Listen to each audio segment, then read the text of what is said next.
लेकिन राज उन्हीं का था। उस दौर में बिहार की राजनीति में बंदूक और संदूक का दौर था। उनके इशारे पर कहिए तो नाश्ता था। पप्पू यादव को 8 साल जेल में भी बितानी पड़ी थी। अपराधियों ने उन पर ताबड़तोड़ फायरिंग शुरू कर दी। तो आखिर उनको मारा कौन? अजीत सरकार को 107 गोलियां मारी गई थी। यह एक पॉलिटिकल हत्या है।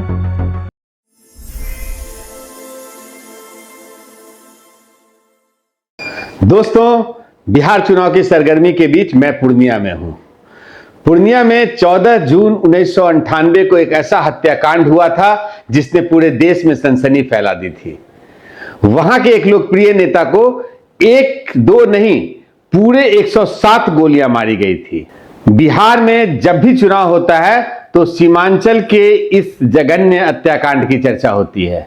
जी हां, मैं बात कर रहा हूं बहुचर्चित अजीत सरकार हत्याकांड की।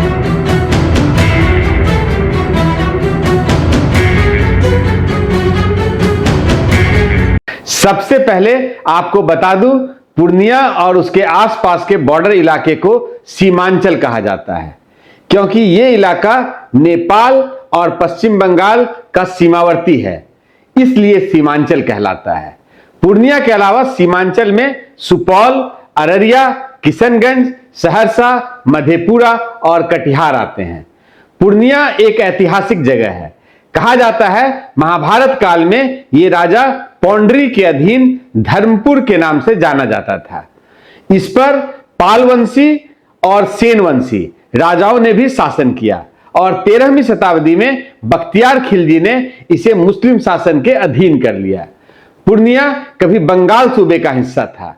1765 में ईस्ट इंडिया कंपनी के अधीन आ गया और 10 फरवरी 1770 को एक जिले के रूप में स्थापित हुआ।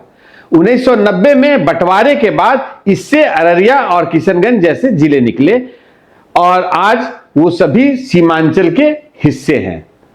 आपको हत्याकांड की कहानी सुनाता हूं। आपको बताता हूं कि अजीत सरकार थे कौन। अजीत सरकार पूर्णिया के एक लोकप्रिय वामपंथी नेता थे जो पूर्णिया सदर सीट से 4 बार विधायक रहे। सबसे पहले वो 1980 में मार्क्सवादी कम्युनिस्ट पार्टी के टिकट पर चुनाव जीते थे। उससे पहले 1977 में भी उन्होंने चुनाव लड़ा था, लेकिन उसमें 12,000 से ज्यादा वोट लाकर तीसरे नंबर पर रहे थे। अजीत सरकार शहर के चर्चित होम्योपैथ डॉक्टर के बेटे थे। उनका जन्म इसी शहर में साल 1947 में हुआ था। इसी जमीन पर पले बढ़े। अजीत सरकार के मन में बचपन से ही सामंतवाद के खिलाफ नफरत की भावना पनप गई थी। बड़े होकर अजीत सरकार जुझारू मार्क्सवादी बन गए। उन्होंने जमींदारों की जमीन कब्जा कर उसे गरीबों में बांटना शुरू कर दिया। गरीब लोग अजीत सरकार को अजीत दा या सरकार दा कहकर बुलाते थे। अजीत सरकार लोगों में इतने लोकप्रिय थे तो उनकी हत्या क्यों की गई? दरअसल सीमांचल में कोसी नदी बहती है, जिसके बाढ़ के प्रकोप के चलते यहां बड़ी संख्या में लोग गुर्बत की जिंदगी जीते रहे हैं, जबकि इस इलाके में कुछ पूंजीवादी और सामंती टाइप के लोगों का बोलबाला था। अजीत सरकार के उदय से पूरे पूर्णिया जिले के पूंजीवादी और सामंती लोग परेशान थे। अजीत सरकार 14 जून 1998 को शाम को पूर्णिया शहर के अंदर घूम रहे थे। वे हरदा गांव से पंचायती कर लौट रहे थे, तभी अपराधियों ने उन्हें घेर लिया। अपराधियों ने उन पर ताबड़तोड़ फायरिंग शुरू कर दी। हत्या में AK-47 राइफल का इस्तेमाल किया गया था। गोलीबारी में 2 और लोग मारे गए थे। पोस्टमार्टम रिपोर्ट में पता चला कि अजीत सरकार को 107 गोलियां मारी गई थी। हत्या हुई है 14 जून 1898 की घटना है। एक बहुत ही उस दिन हम लोगों के लिए और आज भी हम लोग उस चीज़ को याद करते हैं और आज भी हमारा पूरा परिवार, चाहे वह गरीब हो, मजदूर हो, सभी उसके लिए अभी भी व्यथित हैं और उनको अभी भी याद करते हैं। इस निर्मम हत्या से साफ संकेत मिल रहे थे कि अजीत सरकार के प्रति अपराधियों के मन में कितना गुस्सा और नफरत थी। अजीत सरकार पूर्णिया के काफ़ी लोकप्रिय विधायक थे। और उनके पीछे आदिवासी, संथाल आदि का बहुत बड़ा समूह उनके इशारे पर कहिए तो नाचता था। उस समय भूमि हड़प आंदोलन चला हुआ था। किसी की भी ज़मीन पर लोग जाते थे, झंडा गाड़ देते थे, वह ज़मीन उनका हो गया।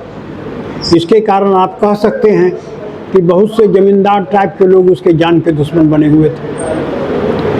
और उनकी लोकप्रियता ऐसी थी कि जिला पदाधिकारी को अगर घेरना होता था तो 5 मिनट में, 10 मिनट में 5000 लोग जमा हो जाते थे।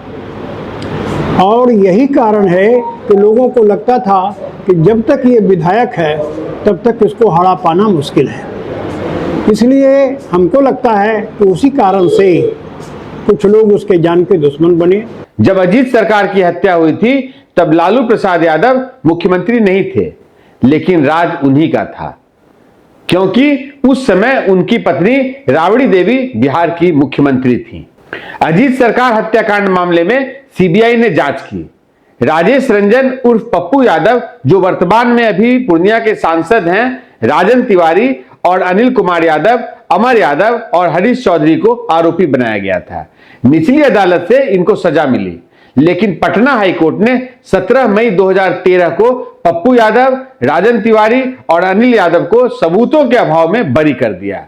इस मामले में पप्पू यादव को 8 साल जेल में भी बितानी पड़ी थी। सीबीआई ने मामले में सुप्रीम कोर्ट में याचिका दायर की है। अजीत सरकार के बारे में कहा जाता है कि चुनाव लड़ने की उनकी अनोखी शैली थी। वो चुनाव प्रचार के नाम पर एक गमछा बिछाकर बाजार में बैठ जाते थे और आने जाने वालों को कहते थे कि उनके गमछे में 1 रुपया का सिक्का डाल दें। वो 1 रुपये से ज्यादा देने से मना करते थे। देखते ही देखते अजीत सरकार के गमले में 1 रुपये के सिक्कों की ढेर लग जाती थी। अजीत सरकार उन सिक्कों को लेकर घर लौटते और उनकी गिनती करते।